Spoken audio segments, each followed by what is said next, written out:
Hola, ¿qué tal? Muy buenas y bienvenidos todos y todas a esta nueva cita con diálogos de futuro con los que Álava Emprende quiere acercar la realidad de las empresas del territorio histórico de Álava, conocer su día a día, sus planes de presente y, por qué no, también tratar de dibujar las líneas de futuro.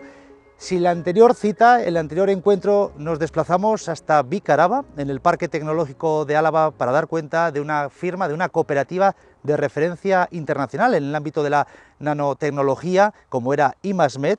En esta ocasión nos hemos venido hasta aquí, hasta el barrio de Avechuco, muy cerquita de Vitoria, donde se encuentra el Centro de Empresas Agroecológicas Basaldea, un centro tutelado por el Ayuntamiento de Vitoria-Gasteiz, con una capacidad de 21 hectáreas. En estos momentos son 4 los proyectos vinculados con la agricultura que están desarrollando su actividad aquí, y nos hemos desplazado, como decíamos, hasta este lugar tan emblemático para conocer a una firma alavesa fundada en el año 2011 y con un largo recorrido en el campo del medio ambiente y la sostenibilidad.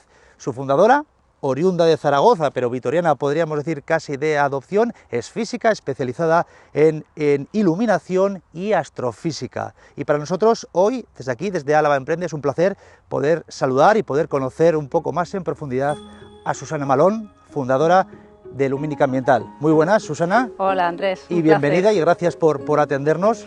El sitio es maravilloso. En un lugar que, si bien para el resto de los mortales es, bueno, diferente por cuanto estamos al aire libre, para ti no. Básicamente no, porque me dedico a trabajar en la naturaleza, y lo único es verdad que más de noche que de día, por el tipo de proyectos. Hablamos de mediciones, hablamos de luz y hablamos de Lumínica Ambiental, esa compañía fundada en el año 2011. ¿Pero qué pone en la tarjeta de visita de Lumínica Ambiental? Pues bueno, lo que pone es que somos una oficina técnica, que lo que hacemos es medir esa iluminación, digamos, ese exceso de iluminación que generan los alumbrados, ¿no?, exteriores de los municipios, de industrias y bueno, parques eólicos, bueno, todo lo que pueda generar ese impacto ambiental sobre el entorno, que es debido al exceso de iluminación, porque iluminación tenemos que tener en la calle y en normativa por temas de seguridad, pero todo lo que pase sobre ese límite, digamos, legal, pues ya es contaminación, ¿no? Entonces a nadie se le ocurre dejar un grifo abierto. Pues lo mismo podríamos decir con el tema de iluminación, no podemos iluminar más porque eso genera afecciones en el entorno. Los estudios científicos son rotundos, que el efecto que tiene sobre la biodiversidad, la salud de las personas es muy importante, y entonces lo que hacemos es eso, medirlo, calcular el impacto potencial que puede tener y emprender, redactar proyectos, tanto en alumbrados públicos, por ejemplo, como en infraestructuras, pues para que no genere contaminación lumínica. Claro, hoy en 2021 hablar de contaminación lumínica, bueno, puede tener ya un cierto pase, pero tratamos de imaginarnos a qué sonaba este concepto hace 10 años cuando comenzasteis, yo no sé, cuando llamaste a la puerta de tus primeros clientes, no sé, ¿con qué cara te miraban? Pues como las vacas al tren, ¿no?, como se suele decir, ¿no? Pero bueno, sí que vimos que había una falta bueno, lo primero que tenemos que decir es que a nivel de legislación, pues la contaminación lumínica es la hermana pequeña, ¿no?, de las contaminaciones, así como el ruido y otros vertidos y emisiones están muy controlado.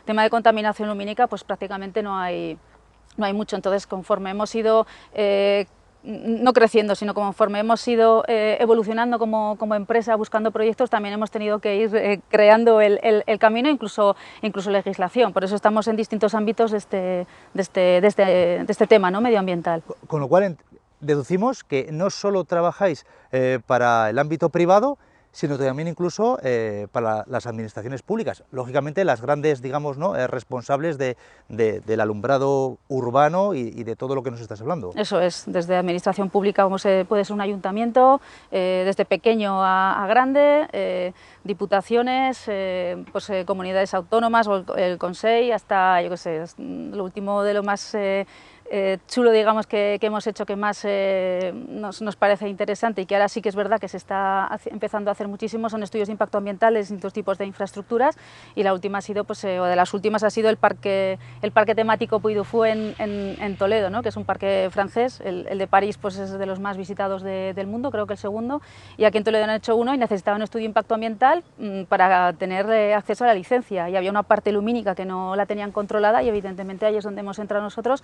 Y sí que es verdad que durante todo este tiempo nos hemos labrado nombre, porque pues bueno, pues hemos trabajado muchas veces de forma altruista también, porque necesitábamos crear esa necesidad, como bien decías, para ver proyectos y crear esa formación en técnicos y municipales y en empresas privadas, para que viesen que realmente si iluminan mal pueden generar impacto, y eso puede repercutir en un montón de cosas. Puede que la clave del éxito que estáis cosechando en estos momentos responda a un hecho claro, que es si quiero destacar en algo, debo ser muy concreto y enfocar mi actividad hacia un nicho de mercado muy concreto, o sea, la especialización, ¿no?, que tantas veces se habla en el ámbito de los emprendedores, de las pymes, de las micropymes, ¿no? Quizá ahí puede estar una de las claves de Luminic Ambiental. A mí es lo que me ha salvado. A mí es lo que me ha salvado, la especialización que hay y el tema concreto dentro de medio ambiente. O sea, prácticamente puedo decir que somos de las pocas empresas que nos dedicamos a hacer esto, y porque hemos creído en esto y nos hemos mantenido durante casi 10 años, que ha habido años que hemos estado a punto de echar de tirar la toalla, ¿no? Pero nos hemos mantenido firmes. El inicio de Luminic Ambiental, pues, fue con recursos públicos, con recursos privados míos, que también eso, a la hora de hacer el plan de negocio desde el Ayuntamiento o Cámara de Comercio, nos han ayudado. Y sí que es verdad que bueno, pues digamos que no debemos dinero a nadie, y eso nos ha permitido pues aguantar, ¿no? Y bueno, la idea que tenía ya los números hechos para 2-3 años, si a los 2 o 3 años esto no sigue, pues nos tendremos que dedicar a otra cosa, sí, pero bueno, eso me ha dado cierta tranquilidad. En estos momentos, una década prácticamente después de haber comenzado y haber arrancado, ¿qué nivel de madurez crees que tiene ahora mismo la empresa? Pues hemos crecido a nivel tecnológico muchísimo. Hemos desarrollado tecnología incluso para hacer mediciones, porque ni siquiera había instrumentos, ¿no?, como puede ser un sonómetro para medir ruido, pues instrumentos para medir ese brillo del fondo del cielo, pues tampoco había tampoco había manuales, tampoco había metodologías para hacerlo, y bueno, pues las hemos desarrollado y están en colaboración también con organismos científicos, universidades y tal. Entonces, pues bueno, sí que a nivel madurativo la verdad es que hemos crecido bastante. Sí.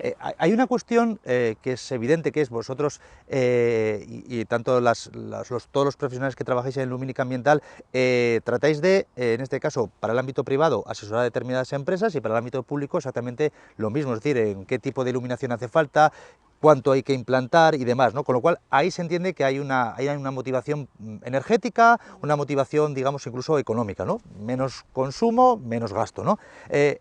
A mí me interesa la variable que afecta a la salud, que has citado anteriormente. ¿Por qué la contaminación lumínica nos puede afectar a las personas, y además en algunos casos de forma muy seria? ¿En qué sentido? Bueno, básicamente el cuerpo humano es como una orquesta sinfónica.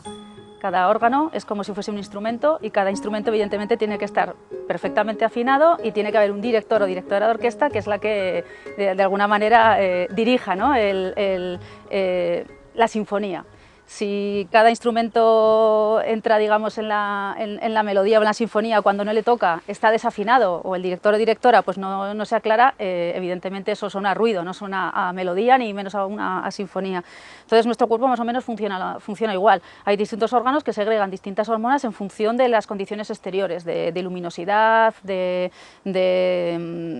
temperatura, de humedad, y entonces por ejemplo, el cortisol se segrega o lo segregamos pues, cuando nos levantamos por la mañana para darnos un chute de energía, ¿no? La tensión arterial pues, se mantiene más o menos, sube y luego baja, igual que la temperatura, ¿no? Pero la hormona de la melatonina, la famosa hormona de la melatonina, que ahora con todo este confinamiento pues sí que han salido muchas noticias en la televisión, pues es una hormona que se segrega solamente en condiciones de oscuridad, ¿no? Si hay un poquitín de luz, el cerebro, digamos, interpreta que todavía es de día, con lo cual no le da la orden al órgano a segregar la melatonina. Entonces, esa no segregación de melatonina es lo que produce un montón de enfermedades en el cuerpo y de hecho lo estamos viendo.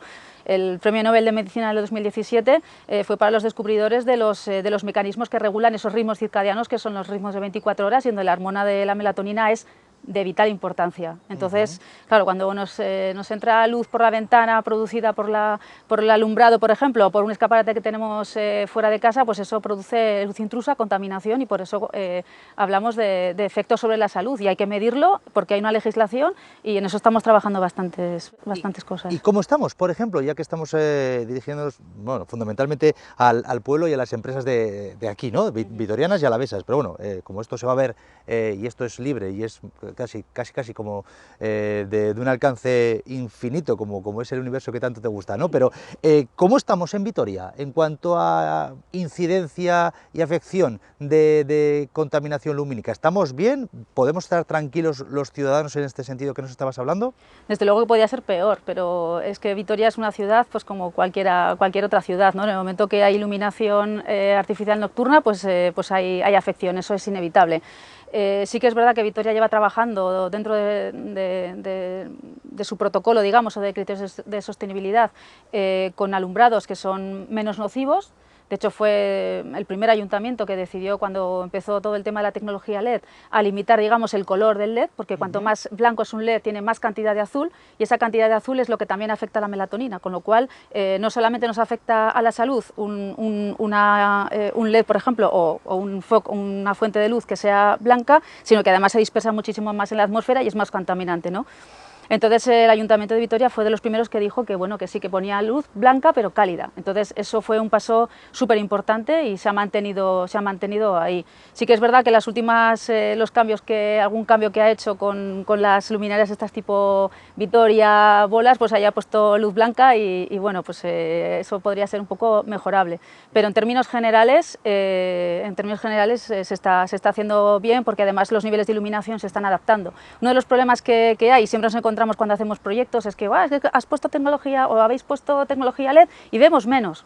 Perdona, se ven mejor porque el nivel de iluminación en la calle es mucho más alto, pero lo que pasa es que no nos deslumbramos. Entonces, el ojo tiene esa falsa sensación de seguridad cuando está deslumbrado, y cuando estamos deslumbrados realmente no vemos nada. Entonces, con el LED se garantiza esas cosas, y aquí, por ejemplo, en Vitoria, eso sí que se está trabajando bastante bien.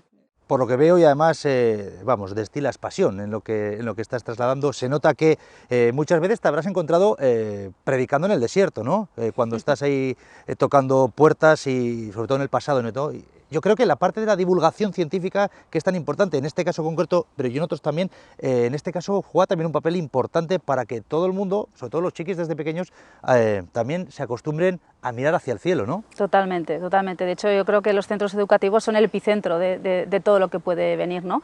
Ahora, pues sí que es verdad que tenemos que formar, tenemos que informar, tenemos que muchas veces, pues eso, predicar en el desierto con personas que toman decisiones en cuanto a qué luminaria o pongo o no pongo, ¿no? Pero si desde pequeños lo tenemos interiorizado, que según qué tipo de luz puede contaminar, cuando sean ingenieros, ingenieras, biólogos, biólogas, lo que sea, lo van a tener interiorizado y va a ser mucho más fácil, porque al final son nuestras generaciones futuras las que van a poner luz en la calle, por ejemplo, ¿no? Vamos a ir ya, y se nos acaba el tiempo, pero no me gustaría hacerlo sin preguntarte, y has dado una pincelada antes, ¿no? de que esto ha sido una carrera de fondo y sigue siendo una carrera de fondo como empresa, como emprendedora, en la cual te has jugado bueno, incluso también tu patrimonio, y bueno, pues tenías un sueño y una idea, ¿no? Sin embargo, ahora mismo todo lo ves con una luz muy bonita, nunca mejor dicho. Sin embargo, hubo tiempos de tinieblas, y en ese tiempo de tinieblas probablemente hubo muchas tentaciones de decir, bueno, hasta aquí lo dejo, ¿no? ¿Qué ocurrió entonces, o qué sucedió para que dijeras, continúa adelante? Lo digo que este puede ser un mensaje para todos aquellos emprendedores que estén ahora comenzando y se puedan encontrar con una situación parecida de dificultad, ¿no?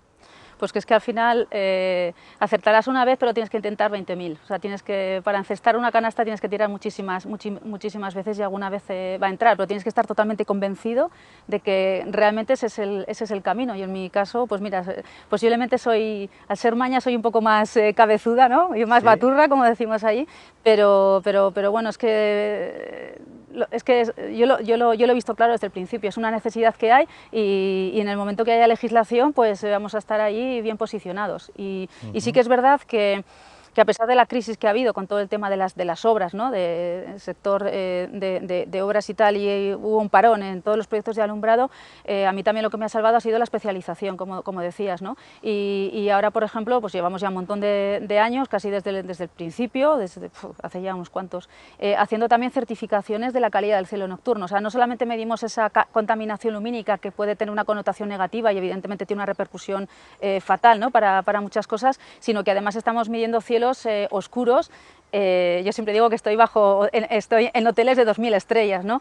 Pues igual que las banderitas azules que se ponen en las playas, pues la calidad del agua, accesibilidad y tal, pues estamos haciendo lo mismo con cielos que se pueden calificar, casi prístinos para hacer astroturismo y eso nos salvó muchísimo en esa época de declive. Por eso un poco la especialización ahí pues fue importante. De ese astroturismo, de ese turismo espacial desconocido pero absolutamente increíble y recomendable, hablaremos en una próxima ocasión, si te parece. Yo encantada. Así que Susana Malón, fundadora, artífice Lumínica Ambiental, empresa alavesa de referencia internacional en este campo tan concreto. Muchísimas gracias por haber contado tu experiencia aquí, a toda la gente que estamos involucrados en Álava Emprende, y muchísimos éxitos. Muchísimas gracias, Andrés. Un placer.